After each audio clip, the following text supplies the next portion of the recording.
시청자 여러분 안녕하십니까? 뉴스투데이 제주입니다. 제2공항 예정 부지인 서귀포시 성산읍에서 최근 3년 동안 팔린 땅의 43%를 다른 지방에 살고 있는 사람들이 산 것으로 확인됐습니다.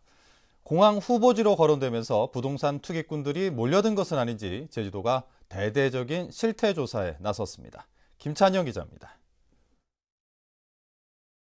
제2공항 예정 부지에서 5km 정도 떨어진 임야. 경기도에 사는 이모 씨는 지난 8월 이곳의 땅 2,000제곱미터를 8,300만 원에 샀습니다. 이 땅은 1년 새 주인이 2차례 바뀌었고 땅값은 20%나 올랐습니다.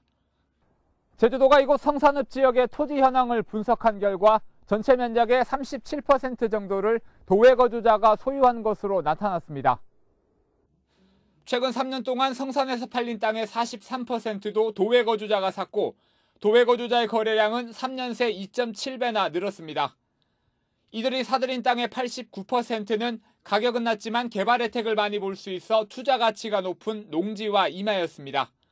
도외 거주자분들이 많습니다. 그 이유는 저희들이 생각해 보건대는 아무래도 이쪽이 동쪽 지역이 지금 현재로서는 서쪽보다는 다른 지역보다는 가격이 많이 저렴했었기 때문에 국토연구원이 성산읍 일대를 신공항 후보지로 발표한 것은 지난 2012년. 제주도는 이때부터 거래된 농지를 실제 주인이 경작하는지와 거래 금액을 제대로 신고했는지 등을 집중적으로 조사하기로 했습니다. 토지 취득 목적에 맞게 사용을 해야 되는데 도외 주소자들이 이제 그 농지들을 사고 농사를 안 지으면서 이제 단기 시세 차익만을 노리고 이제 매매하는 사례가 있기 때문에 이런 것을 이제 철저히 확인을 한번 해보고. 제주도는 위반 사항이 발견되면 과태료를 물리고 국세청과 사법당국에 세무조사와 수사도 의뢰하겠다고 밝혔습니다. MBC 뉴스 김찬년입니다. 원희룡 제주도지사가 제2공항 예정지역 주변의 토지거래 허가 구역을 확대할 수 있다고 밝혔습니다. 공항과 연결되는 교통망을 만들고 제주도의 도시계획을 새롭게 짜겠다는 구상도 내놓았습니다. 권혁태 기자가 보도합니다. 제2공항 문제를 주제로 특별대담에 나선 원희룡 지사. 먼저 입지 선정 이후 불고 있는 부동산 투기 조짐에 대해 강도 높은 대응을 예고했습니다. 저희가 이게 어느 정도 위험 수위를 넘어선다라고 판단되면 토지거래 허가를 전면적으로 확대할 수밖에 없는 상황이 올 수도 있다. 예비 타당성 조사 기간을 1년에서 3개월로 줄이기 위해 다음 주부터 절차가 시작된다며 제2공항 조기 완공에 자신감을 보였습니다. 용역 보고서가 안 나왔는데도 내용이 나왔기 때문에 그 내용을 가지고 넘기겠다. 그래서 지금 벌써 그 예타를 시행하기 위한 팀을 짜는 작업에 들어가는 걸 보면 기재부도 매우 적극적이고요. 제2공항 주변에 공항 복합도시인 에어시티를 개발하기 위해 이르면 6개월 안에 도시계획 절차에 들어가겠다고 밝혔습니다.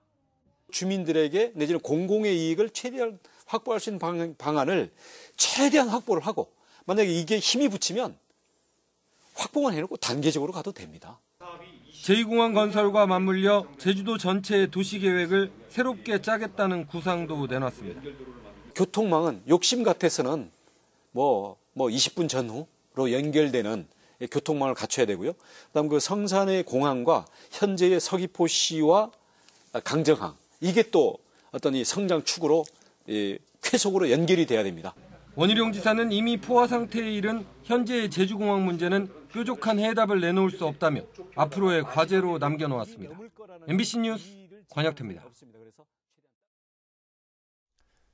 제2공항 예정지의 70%를 차지하는 서귀포시 성산읍 온평리가 제2공항 건설에 반대하기로 결정했습니다. 온평리는 최근 마을 이장을 위원장으로 하는 비상대책위원회를 열어 이같이 결론을 내렸고 청년회와 어촌계도 제2공항 반대 현수막을 걸었습니다. 난산리도 비상대책위원회를 구성하기로 했고 수산 1, 2와 신산리도 조만간 임시총회를 열어 주민 의견을 수렴할 예정입니다.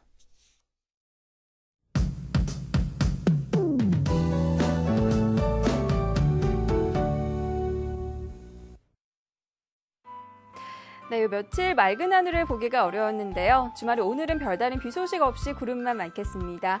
기온은 여전히 평년 기온을 3도에서 6도가량 웃돌겠고요. 대기의 질도 양호해서 나들이하기 무난하겠습니다. 내일도 고기압의 영향으로 가끔 구름만 지나면서 이번 주말 내내 막바지 늦가을 날씨를 만끽하기 좋겠습니다. 다음은 자세한 지역별 날씨입니다. 네, 오늘 아침 북부 지역의 기온 12도에서 15도, 낮 기온은 16도 안팎으로 어제와 비슷하겠습니다. 서부 지역의 현재 기온 모두 10도를 웃돌고 있고요. 낮 기온은 17도에서 18도가 예상됩니다. 남부 지역도 낮 기온이 20도까지 오르면서 평년보다 포근한 날씨가 이어지겠고요. 동부 지역의 기온 14도로 출발해서 18도까지 오르겠습니다. 네, 이번 주말 선선해서 산행하기 무난하겠는데요. 다만 가을철 산길은 낙엽으로 덮여 위험한 만큼 각종 안전사고에 유의하셔야겠습니다. 네, 섬적 대체로 흐린 가운데 차차 맑은 하늘을 드러내겠고요. 기온은 많게는 평년보다 5도가량 높겠습니다. 물결은 모든 바다에서 잔잔하게 일겠습니다. 네, 현재 일부 공항에는 안개가 낀 가운데 광주공항에 저시정특보가 내려져 있는 상황입니다. 네, 다음 주 수요일부터는 비가 내리면서 기온이 큰 폭으로 떨어지겠는데요. 특히 주 후반에는 초겨울 수준의 추위가 찾아오면서 첫눈이 내릴 가능성이 있습니다. 날씨였습니다. 어제 오후 5시쯤 서귀포시 대정읍 송악산의 남쪽 해안가에서 관광객 32살 고모 씨가 2m 아래 갯바위로 추락해 팔과 다리 등을 다쳤습니다. 해경은 바위의 높낮이가 일정하지 않아 고 씨가 산책을 하다 발을 헛디딘 것으로 보고 있습니다.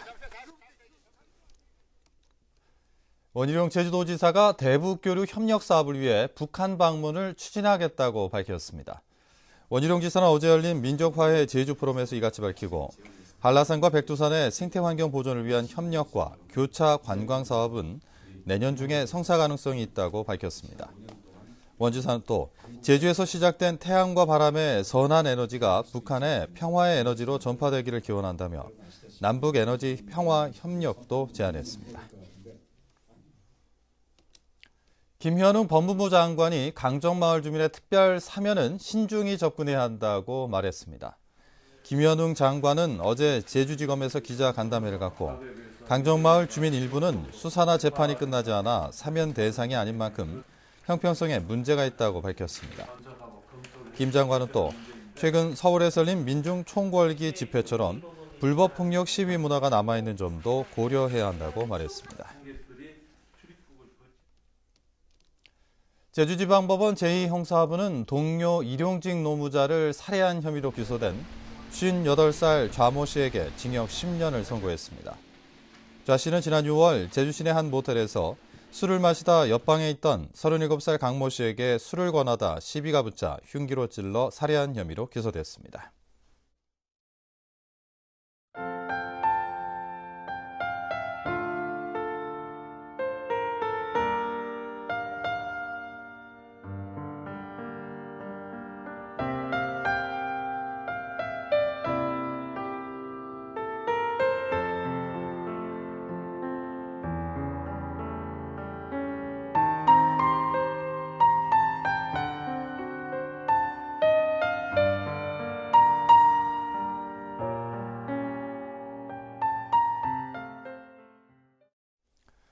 이상으로 뉴스투데이 제주를 모두 마칩니다. 시청자 여러분 고맙습니다.